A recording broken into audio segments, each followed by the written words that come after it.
14वां सम्मेलन है और इसके बाद आखिरी सम्मेलन इलाहाबाद में, ये नीचे कर लो 12 अक्टूबर को। इन 17वें सम्मेलन में, ये तो मेरा खुद का ही जिला मंडल है क्योंकि मैं यहीं से इसी मंडल से लोकसभा का सदस्य हूँ, तो यहाँ तो हमारी शक्ति बहुत है। जितने 16 सम्मेलन और हुए हैं उनमें भी जनता का प्यार, पढ़े लिखे डॉक्टर, इंजीनियर, वकील, जज, रिटायर्ड कर्मचारी, अधिकारी, चिंतक, पत्रकार का जो प्यार, जो उनके सुझाव, जो विश्वास आज़ाद समाज पार्टी को मिला है, मैं विश्वास से कह सकता हूँ कि उत्तर प्रदेश में आज़ाद समाज पार्टी त्रिस्तरीय पंचायत चुनाव में ही सबको ये दिखा देगी अपने प्रदर्शन से कि वो एक बड़ा दल बन के जनता की सेवा के लिए उत्तर प्रदेश में मैदान में।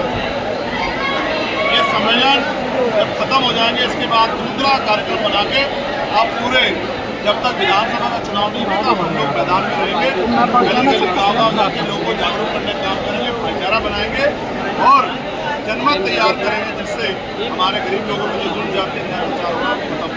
आज किसान परेशान है, DAP और यूरिया की किस तरह किल्लत है सब आपके सामने। आज पढ़ा लिखा नौजवान परेशान है, ना नौकरी है ना रोजगार, और जो भर्ती आती है उसमें घोटाला हो जाता है। आज महिलाओं के बहन बेटों पर अत्याचार हो रहे हैं। अभी हम 17 साल की बच्ची को कल दिन के उजाले में मार दिया गया। तमाम तरह की घटनाएं इस बात का सबूत है कि उत्तर प्रदेश में जंगल राज चल रहा है और जनता इस जंगल राज को खत्म करना चाहती है। आजाद समाज पार्टी और उसके कार्यकर्ता, भीम आर्मी कार्यकर्ता, पदाधिकारी दिन रात मेहनत कर रहे हैं। बरेली को लेके क्या कहेंगे? बरेली में जो अन्याय हुआ, मेरा सबसे बड़ा सवाल यह है कि एक प्रदेश में 2 कानून कैसे हो सकते हैं। हमें बरेली की घटना को भी देखना चाहिए और हमें फतेहपुर की घटना को भी देखना चाहिए। कुछ दिन पहले अभी बरेली घटना हो जहाँ शांति प्रिय पुलिस अगर चाहती तो उनको प्यार से समझा सकती थी, उनकी बात को सुन सकती थी, और ये ना समझाए गए ना बुझाए गए, उन पर लाठीचार्ज कर दी गई, छोटे छोटे बच्चों को पिटा गया, 2 लोगों को जेल कर दिया, 2000 लोगों को मौका हुआ।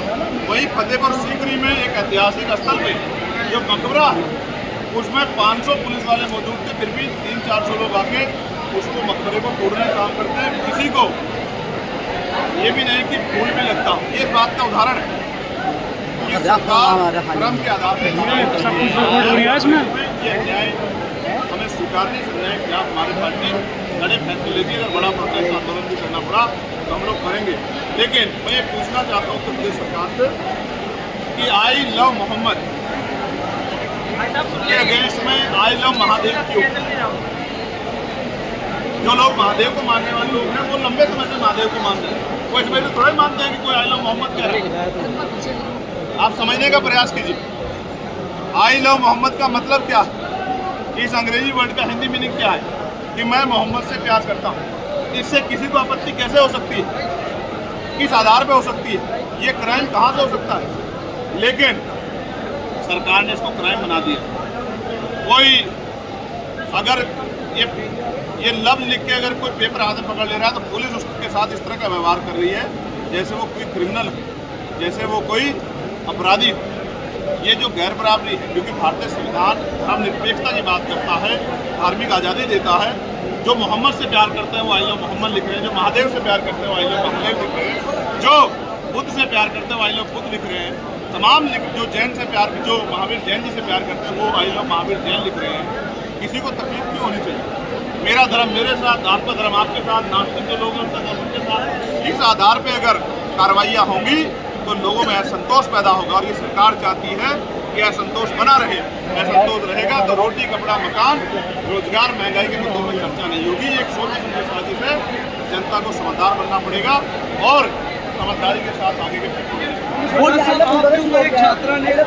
छात्रा ने यौन शोषण के आरोप लगाए, क्या कहेंगे? मैं कोर्ट में शायद आपने क्वेश्चन है नहीं, जो मामले कोर्ट में चलते हैं उन पर सिंगल ID में काम नहीं। हालांकि मीडिया को जागरूक रहना चाहिए, कौन सा मामला कोर्ट में है, कौन सा मामला कोर्ट से। वोट चोरी को लेकर कांग्रेस लगातार हमलावर है, आज़ाद समाज पार्टी का क्या स्टैंड है? क्या वोट चोरी मानते हैं और क्या इस पर स्टैंड है? जो तथ्य रखे गए हैं वो तथ्य स्पष्ट करते हैं। एक कमरे में 3 मकानों के 4700 कुछ वोट मिल रहे हैं, तो ये समझ आता है 200 वोट मिल रहे हैं, 400 वोट मिल रहे हैं। हमने भी 470 वोट हैं, एक एक मकानों में, तो ये तो सोचने की बात है ना। इस पर जवाब चुनाव आयोग को देना पड़ेगा, जवाब तो पार्टी के लोग दे रहे हैं। तो इस पर जो सही है इस मांग को तो हम बहुत लंबे पुराने समय से उठा रहे हैं, ये आज की मांग थोड़ा ही है। हम तो इस मांग को बहुत दिन पहले से उठा रहे हैं, लेकिन ये बाकी सरकारों को देर से समझ आया, बाकी पार्टियों को, उनको भी आज को उठाने का मौका मिला, उठाना चाहिए। योगी जी कह रहे हैं अगर प्रदेश में दुर्व्यवहार करोगे तो जैसे बरेली में पीटे गए हो ऐसे पीटे जाओगे। तो दुर्व्यवहार कौन रहा है, आप बताइए दुर्व्यवहार कौन कर रहा है? वो कह रहे हैं हिंदू नवरात्रों के दौरान, हिंदू पर्व के दौरान ऐसी बवाल होता है, ऐसा क्यों? तो आपका कानून व्यवस्था कितनी कमजोर है कि बवाल हो जाता है? आपका इंटेलिजेंस कितनी कमजोर है? आप बताइए ना, आपकी इंटेलिजेंस कहाँ है, आपकी कानून व्यवस्था कहाँ है? कौन दुर्व्यवहार कर रहा है? आपके विधायक। आपको ये हालत है कि बीजेपी के नेताओं को धरने करने पड़ रहे हैं। कौन दुर्व्यवहार कर रहा है? ये सरकार कोई और चला रहा है क्या? कानून व्यवस्था किसी और के हाथ में है क्या?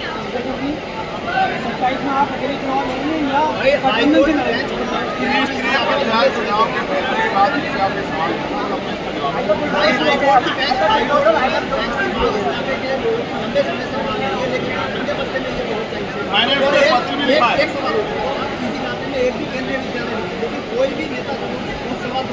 देखिए, मैंने उस पर पत्र भी लिखा है। केंद्रीय विद्यालय के लिए हमने मांग उठाई और हमारे लोकसभा क्षेत्र में केंद्रीय विद्यालय बिल्कुल बाउंड्री में बना भी है। आपको नहीं पता तो आप पता कीजिए, लेकिन यहाँ भी बनना चाहिए।